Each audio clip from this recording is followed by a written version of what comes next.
Hi, Bubs. He called me Bubs. Only DJ calls me that. That's the guy with the big black guy with the gold teeth. You know his name? Because that's DJ right there. Off season's been pretty good. Still kind of off season for me. Just got a race this weekend, but kind of start getting back into it after this race and get ready for whatever's coming up in January. Some races coming up. How different is the bike right now from the way you raced it in Vegas? Well, technically, well, you said the bike. How different is it from when I raced in Vegas? Like the last Supercross. Well, I didn't race Vegas, so it's real different because I didn't race it. So. From the last time you raced Supercross? Well, last time I raced Supercross, I was in Minnetonka, and it's actually a lot different from that. We changed a few things. We learned a lot from outdoors, which was really cool. We found out where we was messed up at, where we was good at, so it's pretty different. Hopefully, I don't know if you'll tell here because we're still just kind of getting new into the testing and just kind of back into rodding, but I know, rodding-wise, I feel pretty good, and by Anaheim, you'll be able to tell for sure. Just coughing on my camera, like, just need to get it done. Down. What are your thoughts going into Anaheim 1? I mean, are you, or next year in general? I mean, last year, busted out, hurt your knee right away, so. Yeah, last year for me, I was behind the 8-ball. I felt like I was headed 8-ball going into it, then behind it in the beginning. Obviously when I jacked up my knee, and then, when I ended up getting hurt at the end of the Supercross with my hands, we spent a few weeks testing and realized we was way off and, switched forks right before Hangtown. So I went in that race behind the 8-ball, and it just kind of sucked because, we was always trying to play catch up, and as everybody else is getting better, we're getting up to that level. So obviously we was able to start competing. We won a race in Minnesota, or where were we? Millville, and but I'm actually looking forward to it. This year is going to be a fun year for me. I had a lot of weird things with a front brake, bike braking on the starting gate, just some weird stuff that happened. So I'm just kind of not really afraid of anything, but just going to enjoy the ride the way it goes. Do you ever go back and look at reruns of Bubba's World? Do you record them? I got a few Bubba's World. It was just weird. Like, I watch it now. I still like it. I like the second season. I'm not a partier, so the first season sucked. Second one was pretty cool, but it's cool to go back and watch just how much things have changed, in my program. And, being with Answer, now with Seven, being on Yamahas, now with Suzuki, it's just a lot of different things. And pretty happy. It was cool to go back and kind of reminisce, and then say I got a TV show was pretty awesome also. Where's Sorby these days? Eric Sorby, USA. Shout out, my homeboy. I thought he was up here. I think he came up yesterday, but I think one of our guys kicked him out. Talk about living in Laguna. You're too good for the IE. No, I'm never too good. The IE never really accepted me as a family, and I'm kind of hurt by that. So I moved over to Laguna Beach, and I don't know if they accept me with the family, because every time I drive, every black person looks like an athlete over there because we're so far. And so when I go, I pull up and I drive the my truck, and everybody stands. It's like, oh, that must be a rapper. I'm Kobe, Juicy J, I'm Jerome, I'm everything. So it's kind of cool. A lot of tight pants, going down Laguna Beach. Every day I go home, I get married like 10 times. I feel like in Dumb and Dumber when he's looking out and he goes, I love you, Mary, and then runs in the back of the car. That's how it is in Laguna Beach. But I keep it 100. I keep it straight. So I heard that you live like above Roger's house. You could look down at his house or something. Yeah, if Roger pissed me off, I'd throw a firecracker on his house, burn it down. It's funny. I've never been to Roger's house. I couldn't even tell you. We live, I think, not even a quarter mile, probably a 5-minute walk from each other or something, but I've never been to his house. We don't have that kind of relationship. He wears the tight pants, though, huh?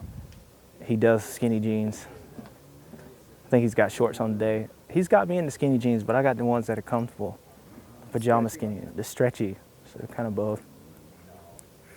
So, how's Seven going? You're laughing, telling me you're looking at price tags. Yeah, I picked up the TransWorld magazine, and the first thing I was looking at was price tags on the gear. It's going good. It's taking a lot longer than I wanted it to. You know, for me, I've been wearing the gear since, you know, last October, you know, coming up with it. So, you know, it's obviously a year, you know, I've been in this stuff, but it's actually cool. This is the first time I've ever seen somebody else in it. My brother back there, it looks pretty cool. New stuff with, he's, I mean, black people, we got big booties. So, you know, I don't know if those pants fit everybody, you know, but no, they look good. It's just it shows off some muscles, some buttocks. Talk about the development process. I mean, you didn't just go to China or Korea and go, hey, I'll take that one and make it look like this. I mean, you're designing it from the ground up, right? Yeah, we designed this pant from ground up. That's why it took so long, because, you know, we did you know, some laser cut holes in it, some embossing going into it, just to be different, you know, to try to get the fit where it fit me and then fit everybody else. You know, that was a difficult part. You know, different light materials. I mean, it's actually it's pretty cool, and unfortunate is how long it took. It sucked, but, you know, for the end product and how the gear looks, I was really happy with it. What was the most eye-opening part of the process for you? Like, was there something where you're like, what? Well, I've been, even back when I was in Fox, you know, when the pink stuff came out, you know, I've always had my hand in it. So, you know, designing gear, I've always been a part of that, you know, through all this stuff. And then, you know, even with Answer, I think the one thing I, you know, learned a lot was just the process of, you know, how many times you get samples in and it's not right. You know, I always thought, you know, once it came in, it was, you know, it wasn't finished, but it was close.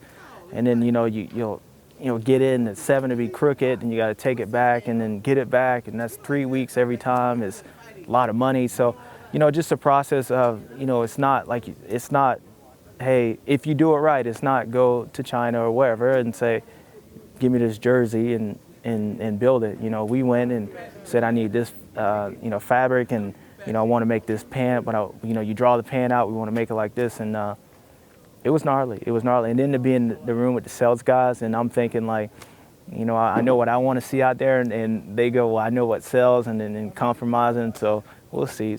So if it doesn't sell, a bunch of people can fire it, just FYI. Right on. Buy any new cars lately?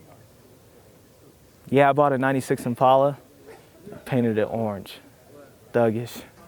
So I've been playing golf a lot. I just really, just kind of been enjoying my time. I took a month off, didn't touch a motorcycle, kind of let my back heal and everything heal, and never had a chance to do that ever since I've been racing it. Like, you know, if I took a month off, it was because I was hurt. So it was nice to do that, and I've just been out here the last 4 weeks. I, you know, riding a little bit, a couple days a week, and, you know, just wanted to race the Monster Cup just to get out there and then start buckling down. You still have your Mini Cooper? I still got the coupe, and I got the Prius. Well, the funny part was when I drove the Prius the first time, I couldn't get it started because you hit the button and it doesn't start up, and I'm hitting the button, go inside, tell them, dude, this thing's not working, and they said put it in drive and take off. So I felt pretty stupid with that, but ever since then, she's all right. Does the Prius get you hit on by the gay guys like the Mini Cooper does? You know, I haven't really been too many Starbucks out here. But, like, they're so, I mean, I come up my street, I probably see 10 Prius going up there. But nah, I think the Mini Cooper is even more. Because, like, if you get the Prius, it's kind of like, you know, I'm just green, you know what I'm saying? Like, I'm green. The Mini Cooper is a little, it could go both ways. I even, like, got a system in it, dropped it, painted the rims, still got hit on. Yeah, I think it was the dreads then, because I could have been looking a little gay that day. Talk about your brother's dreads, man. That's not the original set, is it? How many does he have? Well, sometimes that's not the original set of his hair. Sometimes they fall out. I mean, weave is, yeah, you know, you can come around, you think it's a snake. Oh, look, the snake. No, it's Malcolm's dreads. It's all good, you know.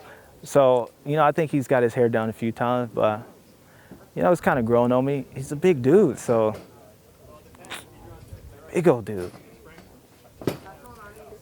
When you had yours were real though. I was original. If mine fell out, it hurt. You know, his fall out, it's like, all right, I got to go back and get some more weave. but you know, whatever. All right, good luck this weekend. Thanks, guys.